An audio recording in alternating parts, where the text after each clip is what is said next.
Fried rice is extremely easy to make and delicious, so let me show you how to make it.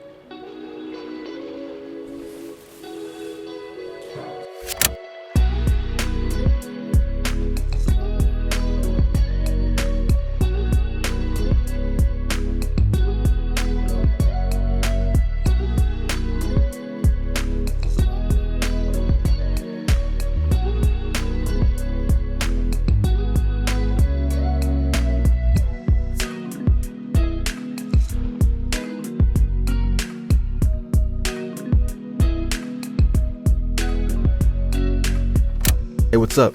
My name is Chase Andy, and welcome to the channel. If you don't know, I'm on a mission to see the world and experience every possible cuisine along the way. I love food, I love to cook, and the art of it. So follow me on my journey of seeing the world and tasting all the many different flavors and foods it has to offer. So subscribe, because we're going to make plenty of memories on this blissful ride.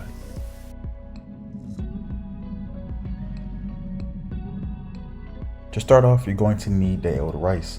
I already have some on hand, but if you don't, make some rice. Place it on a sheet tray and let it dry out in the refrigerator for 4 hours.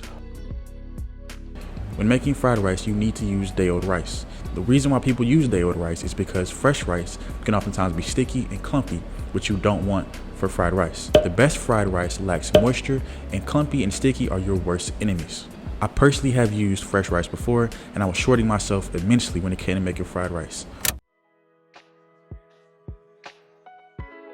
For our vegetables and whole ingredients, you want to start by dicing an onion and place that aside in a separate bowl. Next, you want to chop up 3 to 4 garlic cloves and place them in a small container off to the side as well.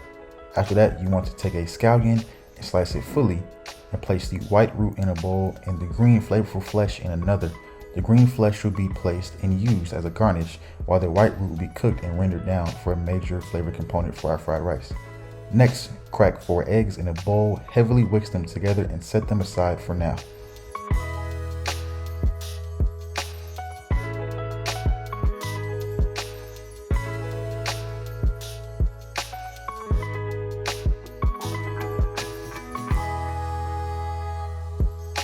Because our protein is chicken for this dish, take 1 chicken breast and slice it into thin pieces, making sure to remove the tendon when you do so. Next, take a package of unthawed frozen peas and carrots and place them in a bowl, making sure to strain them off so they don't have any excess water. And finally, take a handful of bean sprouts, place them in a bowl, and set them aside to use for later.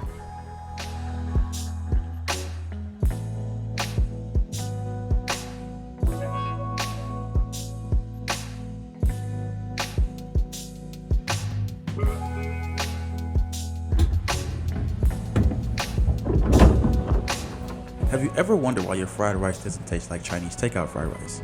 Well, it's because your stove is shitty. But don't worry, mine is too. Traditional home stoves actually don't possess enough power to make sure that you're using a wok to get the sides and the bottom hot. So the best way to make fried rice like you do at a restaurant is to use a frying pan. So let me show you how to make just that.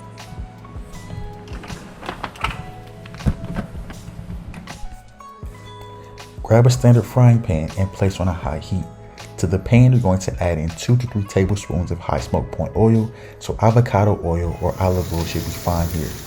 Then we're going to add in our marinated chicken. We're going to cook this until it reaches 165 degrees Fahrenheit internal and has some color. Once there, immediately take off the heat and set aside, because we still have to cook it with our rice later on, and we don't want to lose those vital juices. Next, we're going to add in our onions and let these cook for 3 to 5 minutes on a high heat. When these have come to color, take them off and wipe the pan out. Make sure after every ingredient you're wiping the pan out so you're not burning or leaving any excess residue behind, except for after our chicken. You want those flavorful juices to stay in the pan as shown earlier. Next, you're going to add in your chopped garlic and let this cook until sauteed, and then take it off the heat and let rest for now.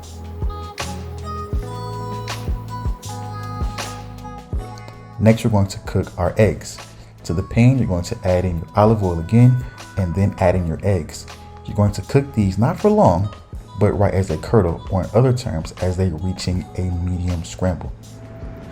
Next, you want to add in your spring onion root and let this saute until softened and lightly colored, and then you're going to take and add your peas. Once your peas are added, let these cook for another 5 minutes, and you guessed it, take them off the heat, place them in a bowl, and set them aside so we can complete our fried rice.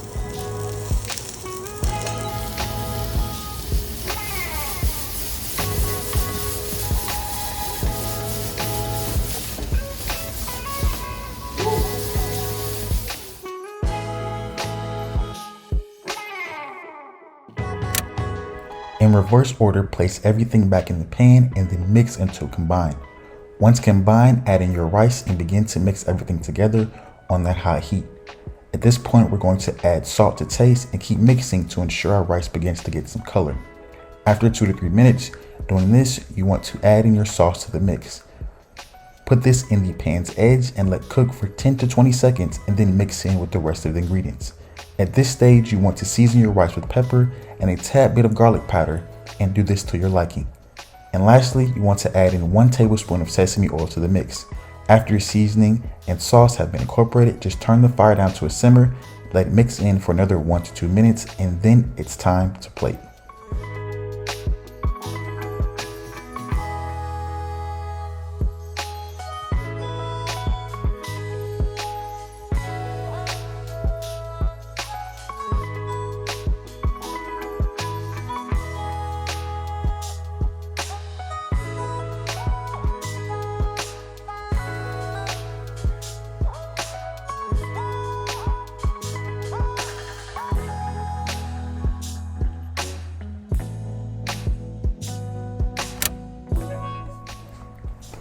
And just like that, we made the perfect fried rice all from scratch, and it's much better than any Chinese takeout restaurant.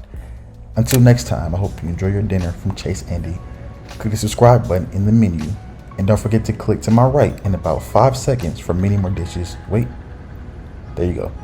For many more dishes you really will enjoy.